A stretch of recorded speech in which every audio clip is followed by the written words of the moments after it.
Apa itu masyarakat tutur? Nah, masyarakat tutur adalah sekelompok orang dalam lingkup luas maupun sempit yang berinteraksi menggunakan bahasa tertentu dan dapat dibedakan dengan masyarakat tutur lainnya atas dasar perbedaan penggunaan bahasa yang signifikan. Nah, misalnya masyarakat Jawa, masyarakat Sunda, masyarakat Melayu adalah masyarakat tutur yang berbeda karena penggunaan bahasa yang berbeda.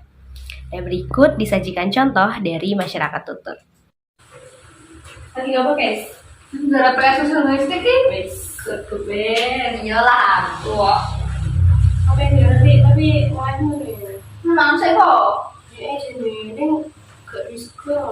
Apa nih? Apa pengen masak mie? Tapi ini resmi. Masak ben, masak sarden kok. Ini masak sego, apa suwe? Kenapa kok sih? Ya, wes lah, apa? Sarden ya? Ayo, Yuk.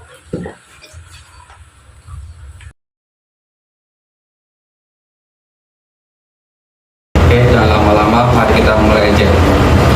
Jalan-jalan ke kota Manado, tidak lupa ketemu Sastio Godi. Mari belajar bersama Setiadi Bono, belajar mengenai materi sosiolinguistik. Assalamualaikum warahmatullahi wabarakatuh. Perkenalkan saya Setia Adi Bono dengan NIM 2101421064. Di sini saya akan menjelaskan mengenai materi 3 macam masyarakat tutur atau speak community. Sebelum melanjutkan materi tersebut, saya akan berikan pengantar terlebih dahulu. Di dalam sebuah masyarakat, antara manusia dengan bahasa tidak bisa saling terpisahkan. Kedua hal ini akan terus berjalan seiringnya, karena manusia membutuhkan bahasa sebagai alat komunikasi antara manusia satu dengan yang lainnya. Adapun di dalam sebuah populasi pasti banyak atau beragam sekali bahasa yang ditemukan. Mungkin ada bahasa Jawa, bahasa Inggris, bahasa Napak, dan sebagainya.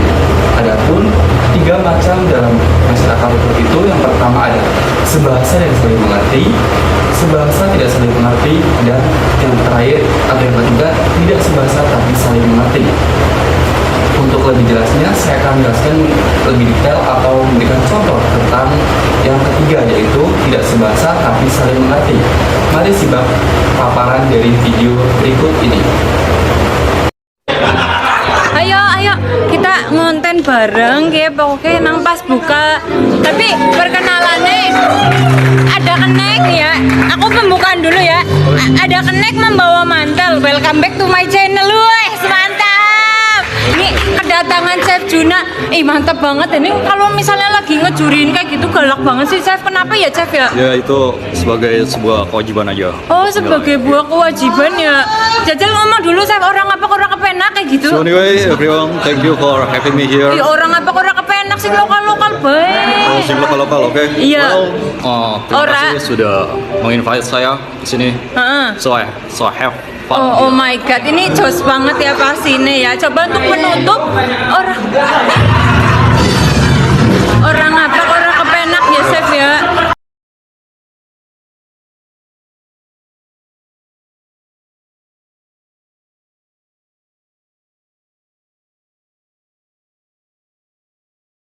Macam-macam pengucapan kata iya dalam bahasa Jawa.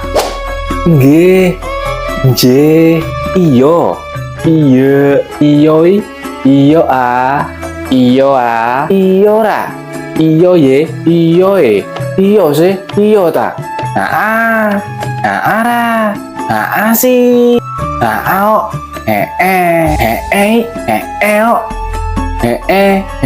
ta, tenan. Nah, video tersebut merupakan contoh dari verbal repertoire, di mana kita dapat memahami dan menerima apa yang dibicarakan, meskipun dalam berbagai dialek. Nah, kemampuan seperti ini bisa disebut dengan verbal repertoire. Verbal repertoire adalah semua bahasa beserta ragam-ragamnya yang dimiliki atau dikuasai oleh seorang penutur. Berdasarkan luas dan sempitnya verbal repertoire, sebuah masyarakat tutur dibagi menjadi 2, yaitu verbal repertoire yang menjadi milik masyarakat tutur secara keseluruhan dan verbal repertoire yang dimiliki setiap penutur secara individual.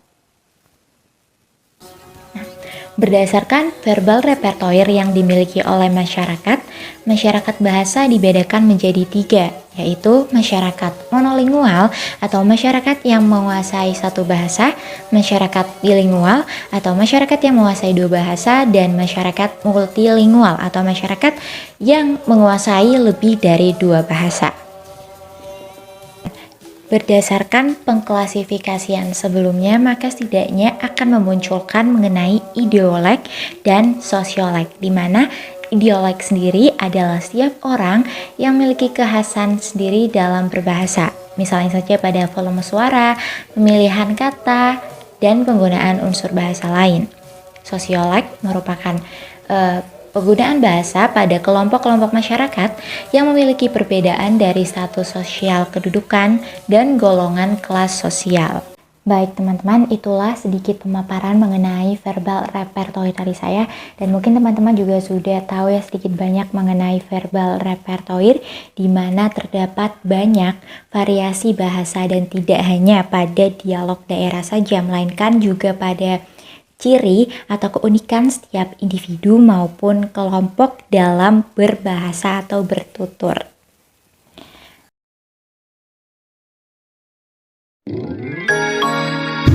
Assalamualaikum warahmatullahi wabarakatuh.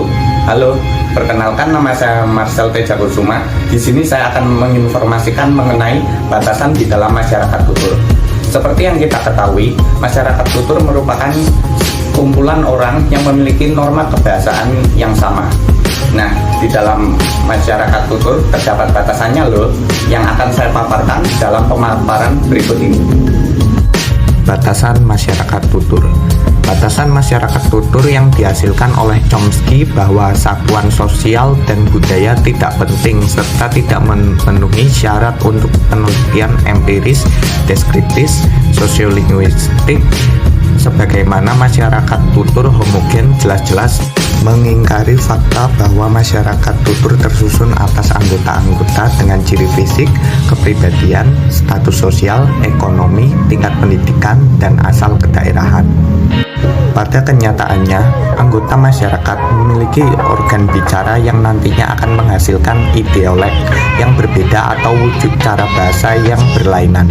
Sedangkan status sosial yang berbeda akan menghasilkan sosiolek yang berbeda, yang akhirnya asal kedaerahan yang berbeda melahirkan berbagai variasi regional yang biasa disebut dengan dialek. Nah, setelah melihat paparan yang saya paparkan tadi, saya akan memberikan contoh dari ideolek. Salah satu contoh dari ideolek yaitu kata siap yang dipopulerkan oleh salah satu YouTuber Indonesia. Berikut adalah videonya. Selanjutnya ada sosiolek. Dalam hal ini bukan hanya status sosial yang mempengaruhi, tetapi juga usia, pekerjaan, dan juga pendidikan. Seperti contoh pada anak dan orang dewasa, anak lebih memilih menggunakan kata mimik daripada kata minum. Selanjutnya ada dialek. Contoh dari dialek yaitu dialek daerah Kalongan, yang videonya akan saya tampilkan berikut ini. Reaksi orang pertama kali dengar orang Pekalongan ngomong, "Mas, mete kok pasar sebelah ndi ya Mas ya?" "Sampeyan takon pasar kok, pasar kene kono sih." "Asik kene numpak becak oh, numpak becak sithik tekan kono kae sih." "Ora aduh Mas kok, api karang ki panasin nemen oh. Numpak ojek kok sih." "Sampai nek ngono isine barange al kabeh. Jos kok men. Kok isine wong akeh nemen yakin. Marake bingung sih. Ngono kuwi ramene pok. Aku pe oh nek mrono dheweke oh sungkan ke sih. Karang panas tuh ora demen. Lah sampean iki aku opo sih Mas? Aku opo ora diter."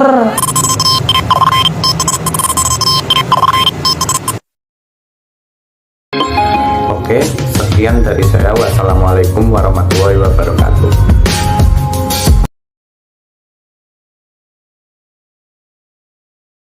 Assalamualaikum warahmatullahi wabarakatuh. Perkenalkan, nama saya Sinta Anggreni Setiawati. Di sini saya akan menjelaskan materi tentang masyarakat tutur yang berfokuskan pada jenis penutur. Kemudian, Wijaya dan Muhammad ini membagi jenis penutur menjadi dua, yaitu penutur berkompeten dan penutur partisipatif. Untuk jenis penutur yang pertama adalah penutur berkompeten atau fully fledged speaker. Penutur berkompeten ialah penutur yang benar-benar mampu menggunakan bahasa dalam berbagai pengetahuan tentang kosakata dan struktur bahasa yang bersangkutan, tetapi juga mempunyai kemampuan untuk berkomunikasi secara pragmatis. Seorang penutur yang berkompeten harus memiliki 4 pengetahuan, yakni 1. Pengetahuan mengenai gramatika dan kosakata suatu bahasa. Kemudian yang kedua mengenai kaidah-kaidah berbahasa atau rules of speaking. Misalnya pengetahuan bagaimana memulai sebuah pembicaraan.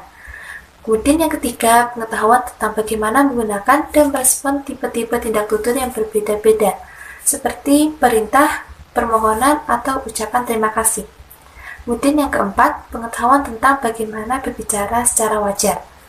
Kemudian untuk jenis penutur yang kedua yaitu penutur partisipatif atau fully fledged speaker. Penutur partisipatif ialah penutur yang tidak menguasai bahasa dalam berbagai tindak tutur atau komunikasi.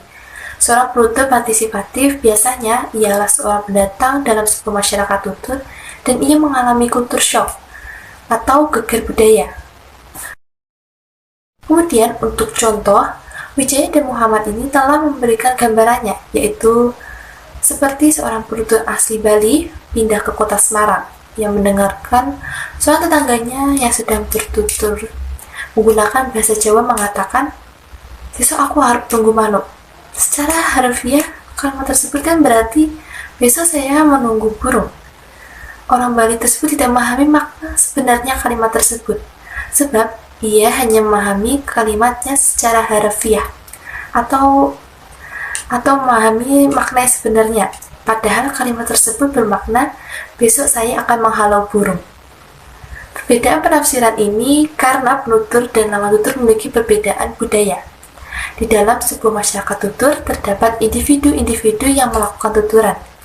Individu-individu tersebut melaksanakan komunikasi antar individu yang terjadi melalui dua tindakan, yakni peristiwa tutur dan tindak tutur.